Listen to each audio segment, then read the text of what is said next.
verso 41 hasta el 47 de Hechos 2, lo siguiente. Así que los que recibieron su palabra fueron bautizados y se añadían, me parece que ese es el último verso, ¿no? Bueno, 41 al 47. así que los que recibieron su palabra fueron bautizados y se añadieron aquel día como 3,000 personas.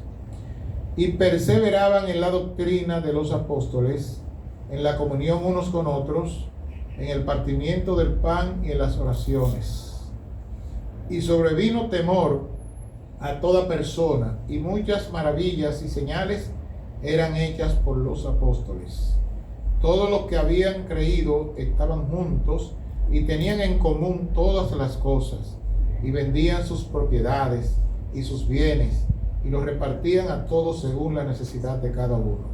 Y perseverando unánimes cada día en el templo y partiendo el pan en las casas, comían juntos con alegría y sencillez de corazón, alabando a Dios y teniendo fervor con todo el pueblo. Y el Señor añadía cada día a la iglesia los que habían de ser salvos. Amén. Alabado sea el Señor. Amén. Yo quisiera que un joven participe en este momento con nosotros en la oración. Así que vamos a pedirle a la hija de mi hermana, ¿le vas a hacer por aquí?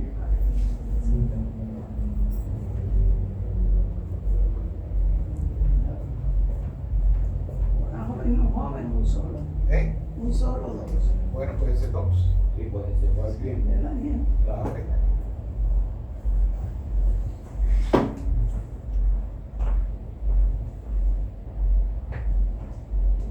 Oremos.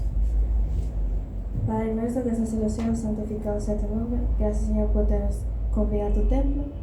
Y que lo que vayan a predicar hoy, Señor, sea de aprendizaje para nosotros. Amén. Señor, síguenos cuidando el resto de este sábado. Que lo que hagamos, Señor, no sea de voluntad nuestra, sino de voluntad tuya. Amén. Señor, síguenos dando el pan de cada día y el refugio. Por Jesús. Amén. Amén. Señor y Padre nuestro que estás en los cielos, santificado sea tu maravilloso nombre. Amén. Dios, ahora que tendremos el culto, que uno pueda aprender mucho y que se haga tu voluntad ante todo. Amén. Los que todavía no han llegado, que puedan llegar bien y que todo se haga y prospere bien. Amén. En el nombre poderoso de Jesús, Señor. Amén. Gracias, jóvenes. Bien, vamos a hacer una pregunta obligada. ¿Cómo está la iglesia Luz de Cristo en esta noche? Como Romanos 12:12, gozosos en la esperanza, Sufridos de la tribulación, constantes de la oración. Alabado sea el Señor. Ustedes han oído ese corito que dice Cristo es la peña de Oreg. Ella dijo que venía, pero no podía. Vamos a ver si entre todos cantamos ese corito que dice Cristo es la peña de Oreg. Cristo es la peña de Oreg que está brotando, agua de vida saludable para ti. Cristo es la peña de Oreg que está brotando, agua de vida saludable para ti. Ven a tomarla que más dulce que la miel, refresca el alma, refresca todo tu ser. Cristo es la peña de Oreg que está brotando, agua de vida saludable para ti. Cristo es el lirio del valle de las flores, Él es la rosa blanca y pura de Sarón. Cristo es la vida y amor de los amores, Él es la eterna roca de la salvación. Ven a tomarla que más dulce que la miel, refresca el alma, refresca todo tu ser. Cristo es la peña de Oreg que está brotando, agua de vida saludable para ti. Agua de vida saludable para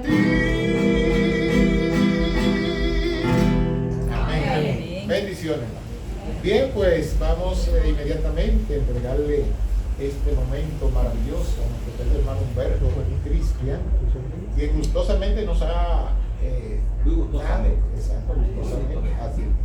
Nos han llevado una semana poderosa. Mañana concluye en la mañana en el culto divino, así que esperamos ver esta iglesia mañana rebosando en el nombre de Jesús. Amén. Así que mi hermano Humberto, el tiempo es suyo, en el nombre de Jesús. Amén.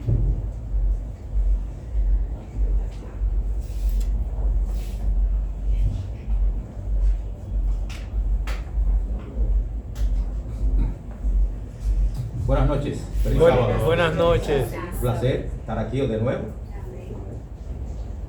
Felicito a los que han tenido el valor, el coraje, la valentía de venir casi cada noche. Se los agradezco de verdad de todo corazón. Oramos. Señor, gracias. Tú sabes que yo soy pecador. Necesito de tu gracia para vencer. Pero también necesito al mismo tiempo tu gracia para que me cubra con el manto de la justicia de Dios. Amén. Y me declare justo aunque yo no lo sé, en lo que sigo luchando. Invoco la dirección y la presencia del Espíritu Santo en esta noche, en el nombre y por los méritos de Jesucristo. Amén. Toda esta semana hemos estado hablando de la iglesia primitiva. Y anoche hablamos del shock que fue para la iglesia primitiva cuando alrededor del año 100 Juan muere, Juan el Evangelista.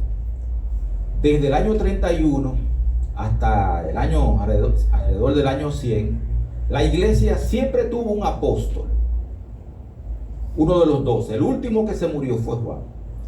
Pero cuando había que consultar algo, cuando había que preguntar algo, ahí estaba Juan. Cuando había que consultar algo, estaban los evangelios, o las epístolas paulinas, o las epístolas de Pedro, o estaba el mismo Pedro, que fue crucificado en el año 66, y Pablo también murió en el año 66. Entonces, desde el 66 hasta el 100, el último de los apóstoles en morir fue Juan. Y la iglesia se quedó así como... ¿Y ahora? ¿Y ahora? ¿A quién le vamos a preguntar? ¿Quién va a decir? ¿Quién va a decir lo que es? ¿Con quién podemos contar? Porque durante todo el trayecto la iglesia tuvo, como dice Efesios 2:20, apóstoles y profetas. Pero a partir del año 70, a partir del año 100, ya murió Juan, se acabó. Anoche estudiamos que lo que la iglesia hizo fue refugiarse en dos cosas. ¿Cuáles fueron? La doctrina, exactamente, y la otra, Cristo. el obispado, el anciano, el que dirigía. Eso fue lo que hizo la iglesia. Se refugió ahí, y con ese refugio, la iglesia de Éfeso es la bisagra que nos lleva de la edad apostólica, nos lleva allá a la era posapostólica. Entonces, ¿qué cosas buenas hizo la iglesia de Éfeso? Identificó a los profetas falsos. Identificó a los falsos Profetas. a los falsos profetas, todo el que era falso lo identificó. Falsos apóstoles. Falsos apóstoles. ¿Con qué lo identificó? ¿Con qué lo comparó? Con las Sagradas Escrituras. Con las Sagradas Escrituras, con la Biblia, eso era. Y con eso los identificó y los echó. Hizo todo lo que había que hacer la iglesia de Éfeso. Pero hay un solo reproche para la iglesia de Éfeso. ¿Cuál fue? Su primer amor se Dejó su primer amor. Bien. Octubre de 1844. 22 de octubre, amanecer 23. El gran chasco. Jesucristo no vino como los mineritas habían profetizado. se dividieron en varios grupos.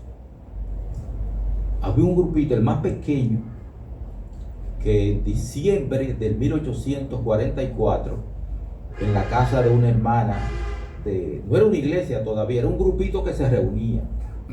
Entonces, ahí una jovencita que tenía como 17 años, Elena Harmon, todavía no era White, era Elena Harmon, ella tuvo una visión. Veía a la iglesia que iba subiendo por ¿dónde? Un sendero. Por un sendero Estrecho. y al final del sendero, ¿quién estaba? Cristo. Pero iban caminando y si alguien miraba a la derecha o a la izquierda, ¿qué pasaba? Se caía y quedaba fuera. Y esa visión le dio poder a la iglesia. Antes de eso, Irán Edson, el mismo 23 de octubre, también tuvo lo que se reconoce como una visión, cuando pudo entender qué era lo que había pasado en el santuario celestial. O sea, el don profético, base de lo que es la iglesia adventista del séptimo día. Anoche nosotros estudiamos que la iglesia posapostólica cerró el don profético porque aparecieron ¿qué? Falsificaciones, falsos profetas. Entonces, ¿qué hizo la iglesia posapostólica? Puso el don profético a un lado, porque lo que estaban apareciendo era falsificaciones. Pero Dios, ¿qué hizo? Dios lo levantó, el don profético lo levantó. No era solamente las escrituras, la iglesia necesitó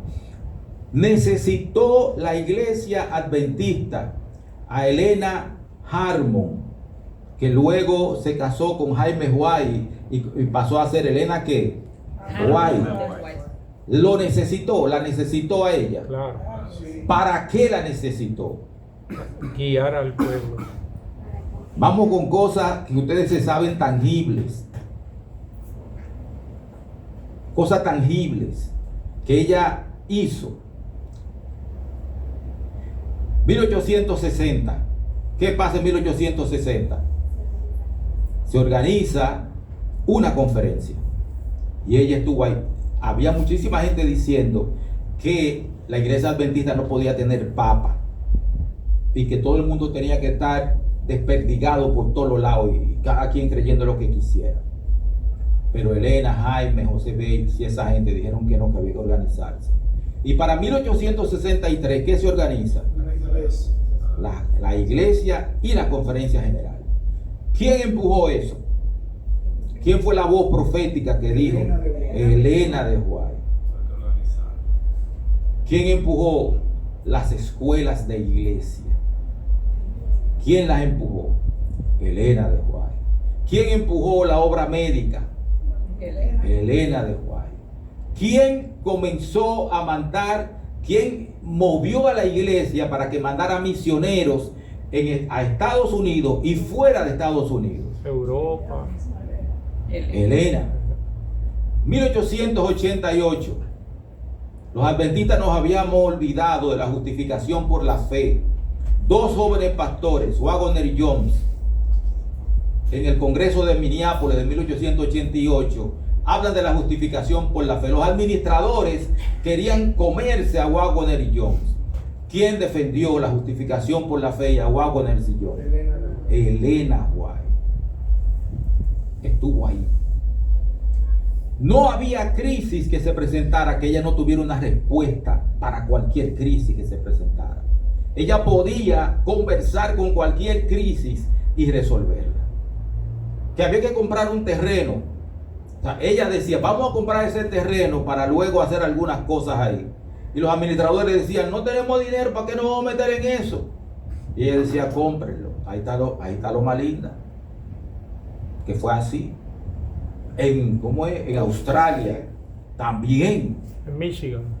También en Michigan. O sea, en todas partes. Era una mujer que resolvía. La crisis más seria que tuvo la iglesia adventista del séptimo día en tiempo de Elena G. de White se dio entre 1901 y 1903. El panteísmo. el panteísmo. Pero quien impulsaba el panteísmo en la iglesia adventista era una de las personas más influyentes que había en la iglesia adventista del séptimo día. Kelo. ¿Y qué dirigía Kelo? La obra médica y el sanatorio de Battle Creek. Entonces había otro muy influyente también, el pastor Jones, A.T. Jones, que era congregacionalista. ¿Qué es congregacionalista? Que no hay una conferencia general, no hay una asociación, no hay una unión, sino que cada quien tiene una iglesia, recibe los diezmos de la iglesia y se va por ahí. Independiente. La hermana White, no por ella, Dios utilizó el linaje de White. Y antes de que la crisis se presentara, explotara, Elena G. de White, que estaba en Australia, le dijo a Arturo Daniels, que estaba en Australia también, y que había iniciado el sistema de las uniones, conferencias y todo eso, le dijo, vámonos para Estados Unidos. Y se lo trajo en el 1900. La crisis estalló en 1901, pero ella se lo trajo en el 1900. Le dijo, vámonos para Estados Unidos. Y Arturo Daniel fue para Estados Unidos. Y cuando se arma el despelote en el 1901, que incluso no querían un presidente de la Asociación General, lo que querían era un comité. Y salió un comité, porque era lo único posible, porque prácticamente todo el que estaba en el comité, en la junta ¿cómo es? La junta de nombramiento, lo que estaba era del lado de Daniel, de Kelo. Y entonces, ¿quién quedó como presidente del comité de dirección? Daniels. Y en 1903, Daniel vuelve a salir como ahora presidente de la conferencia general. Para 1907 ya tanto Kellogg como Jones se habían ido de la iglesia. Se había quemado el sanatorio de Battle Creek, se quemó ¿cómo es? La casa editora, se quemó todo. Me imagino yo el ángel con un fósforo, pegándole fuego, candela a todo para salir de eso. ¿Por qué? Porque todo el mundo estaba pensando en las cosas que materiales, eso era lo que pensaba. Y así Elena G. de White estuvo escribiendo, predicando, aconsejando, hasta que en julio de 1915, ¿qué pasa? Se murió Elena G. de White. ¿Cómo quedó la iglesia? Como quedó la iglesia primitiva cuando Juan se murió. Quedó así. ¿Hacia dónde entonces apuntó la iglesia adventista del séptimo día? Que no estoy diciendo que sean igual Juan que Elena White. No estoy diciendo que sean lo mismo. Son cosas diferentes.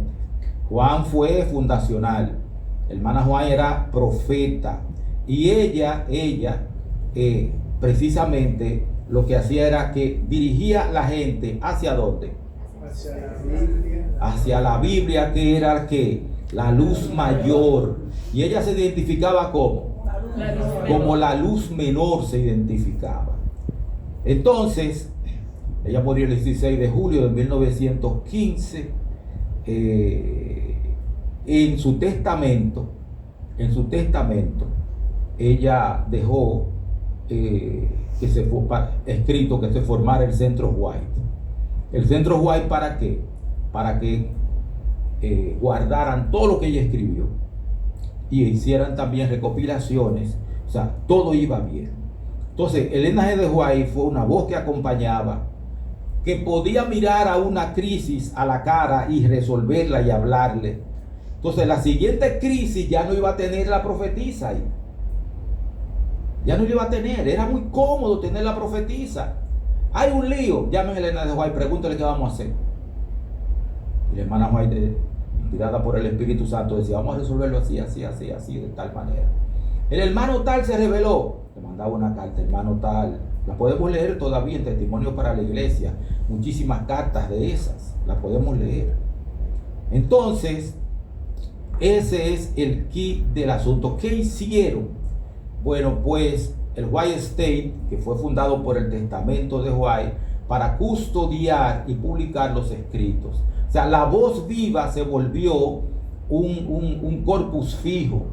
Todos los escritos están ahí. La autoridad migró de la persona al texto y a la institución. El mismo movimiento que hizo la iglesia primitiva. Exactamente el mismo, pero 18 siglos después. Hicimos lo mismo. Porque era lo que había que hacer. Había que asegurar que cuando hubiese necesidad pudiésemos revisar el texto, la Biblia y después el linaje de White, para saber. Entonces las dos comunidades llegaron al mismo lugar desde premisas opuestas sobre la profecía. El siglo segundo de la iglesia cristiana, la iglesia posapostólica, rechazó al montanismo, aquel movimiento que reclamaba una profecía continua por boca de Montano y sus profetisas, dos mujeres que eran profetas falsas. Y cuando la iglesia vio que eran profetas falsas, que no estaban hablando según las escrituras, entonces la iglesia dijo: nosotros no podemos lidiar con esto, vamos a cerrar el don profético. Pero cerró Dios el don profético. Apocalipsis 12:17, ¿qué dice? Aquí está la paciencia de los santos, los que guardan los mandamientos de Dios y tienen la fe de Jesús o el testimonio. El testimonio de Jesucristo. Y Apocalipsis 19:10, ¿qué dice? Es el espíritu de la El profecía. testimonio de Jesucristo es el espíritu de la profecía. ¿La profecía cuándo van a cesar? Cuando Jesucristo diga en el cielo: consumado es. ¿Y la ciencia cuándo va a cesar? Cuando Jesucristo diga en el cielo: consumado es. O sea, todos los dones, apóstol, profeta, maestro, ¿qué más dijimos esta semana? Apóstol, profeta, maestro, pastores, dones de sanidad, todo ese tipo de cosas. Todo eso va a cesar cuando Jesucristo diga consumado es. Porque ahora vemos como niños por espejo. Pero cuando Jesucristo venga, vamos a ver cómo. Cara a cara. O sea, todavía nosotros necesitamos el don profético. No tenemos ahora mismo un profeta en persona, pero tenemos los escritos. Tenemos la Biblia, porque la Biblia, los santos hombres de Dios hablaron que inspirados por el Espíritu Santo. Y Elena G. de White también, ella se decía que ella era la mensajera del Señor, nunca dijo que era profeta.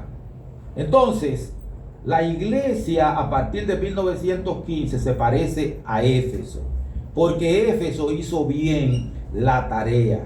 Cristo la elogia por probar a los que se decían apóstoles y hallar los mentirosos. La misma tarea del mundo posapostólico. También nuestra iglesia guardó el depósito, defendió la verdad, vigiló contra el error. Éfeso tenía la doctrina correcta, la maquinaria defensiva completa, la vigilancia impecable, y aún así tenía un solo defecto. ¿Cuál? Primer amor. Perdiste el primer amor. Eso es lo que pasa. En nuestra versión, el texto se vuelve oficio. Cuando citamos a Elena de White para zanjar lo que solo la escritura debía zanjar, entonces hemos hecho con el texto lo que el siglo II hizo con el obispo. O sea, la Biblia es el fundamento y para allá nos manda Elena G. de White. Elena G. de White exalta que las escrituras, la exalta. En la conferencia general hay una copia, una cosa que se parece a una Biblia que Elena G. de White una vez levantó.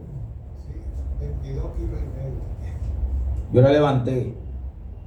Yo no me había desayunado. No, yo no pude aguantar mucho. Pero yo la levanté con una sola mano. Porque ella la levantó con una sola mano. Ahí no te la metes, ya leyó allá arriba. Así. Sí.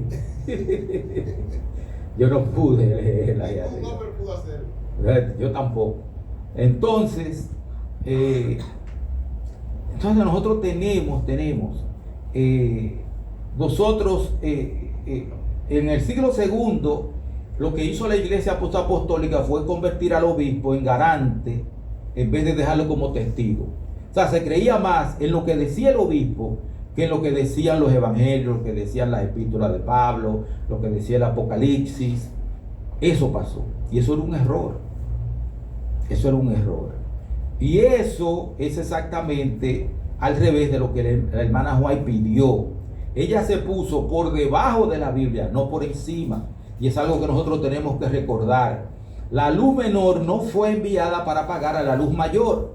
Cuando la usamos para cerrar la discusión que la Escritura debía abrir, no la honramos. Nosotros estamos traicionando a Elena y de paso nos ahorramos el trabajo de probar. Yo soy de la gente que más usa Elena G. de White. Yo uso Elena G. de White para predicar. Pero nunca la pongo por encima de la Biblia. Nunca la pongo por encima de la Biblia. En el verano de 1919 en Tacoma Park se convocó una conferencia bíblica para revisar la inspiración de Elena White. Y se consideró que sí, que estaba inspirada, pero mucha gente decidió como que no incidir mucho en eso.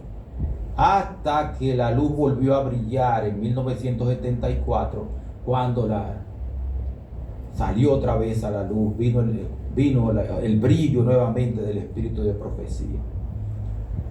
Nosotros no podemos enfriarnos con el estudio. Nosotros no podemos enfriarnos como la iglesia de Éfeso se enfrió. Nosotros tenemos que leer el deseado de toda la gente. Para este tiempo nosotros tenemos que leer el conflicto de los siglos. Y si ustedes se leen el conflicto de los siglos, se van a dar cuenta de que nosotros estamos cerca, bien cerca del fin.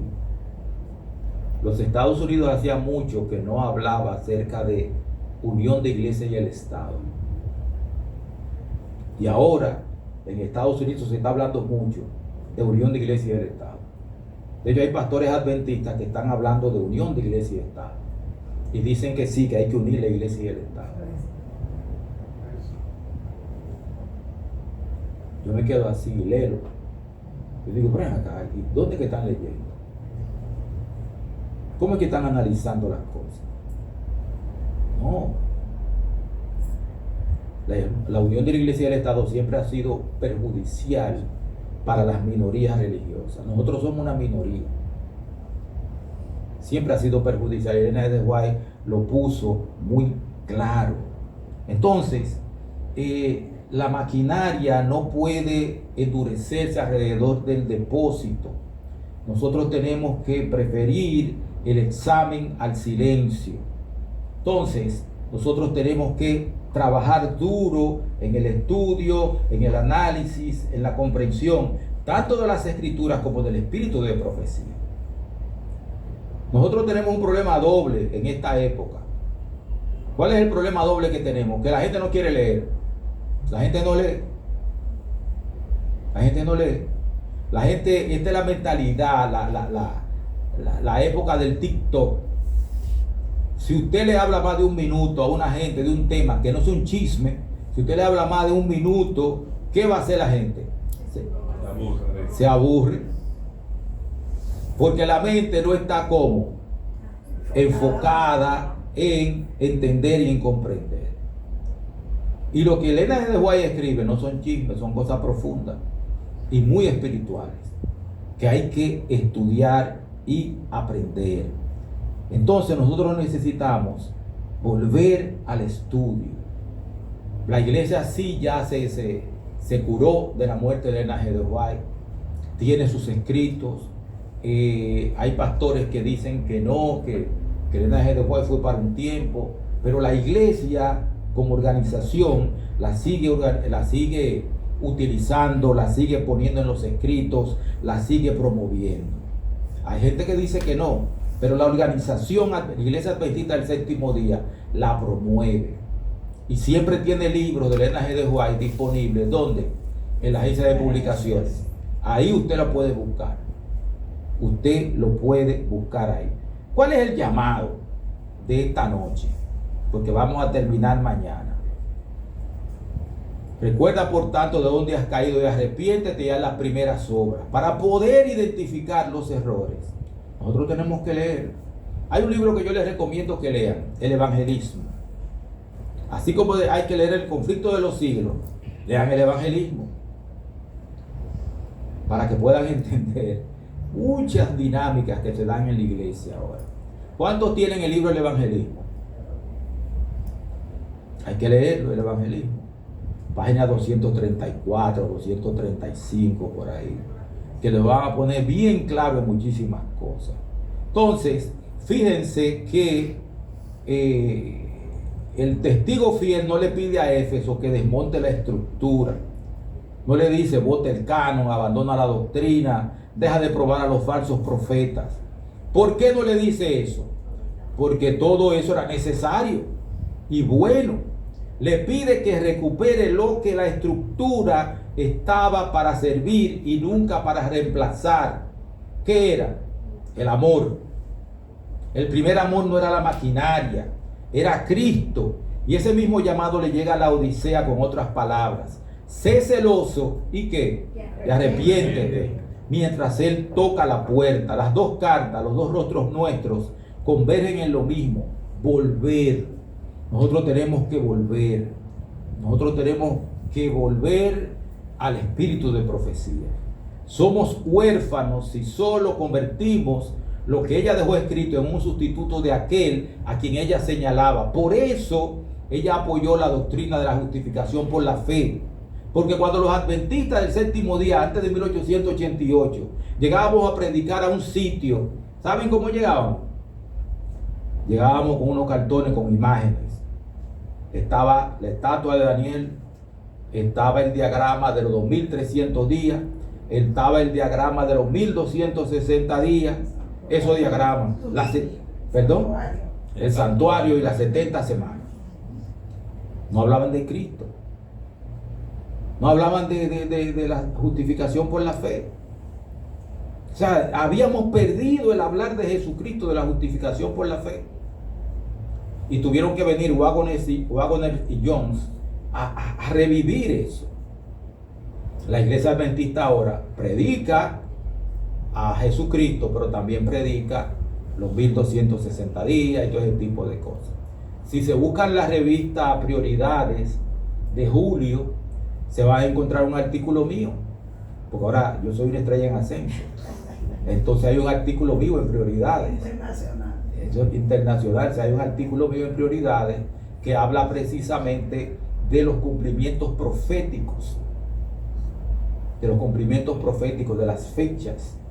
Y yo estaba hablando precisamente ahí de Ciro. Hablo en ese artículo de Ciro.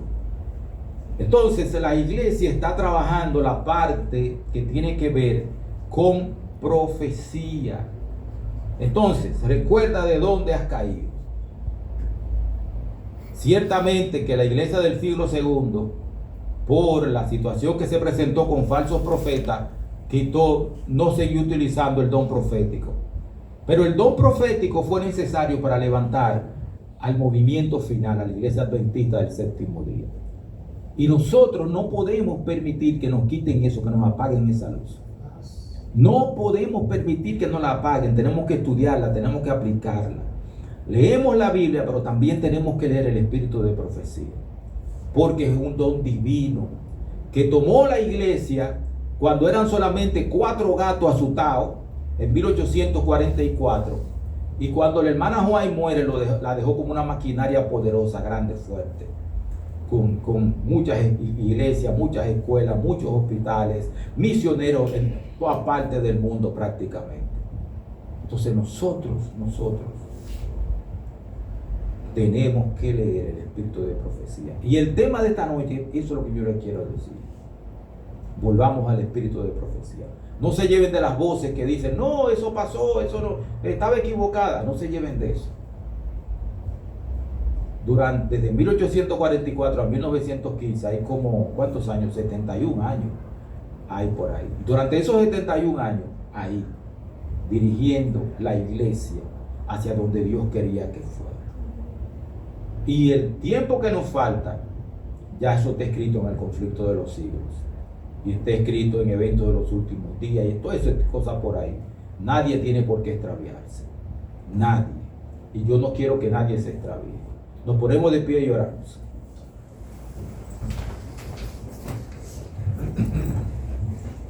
Gracias, Dios, por los dones espirituales que has dado a tu iglesia. En esta noche de manera especial damos gracias por el espíritu de profecía. Gracias por el ministerio de Elena Juan, que se levantará de la tumba cuando Jesucristo vuelva. Pero ella hizo su trabajo, el trabajo que tú le encomendaste.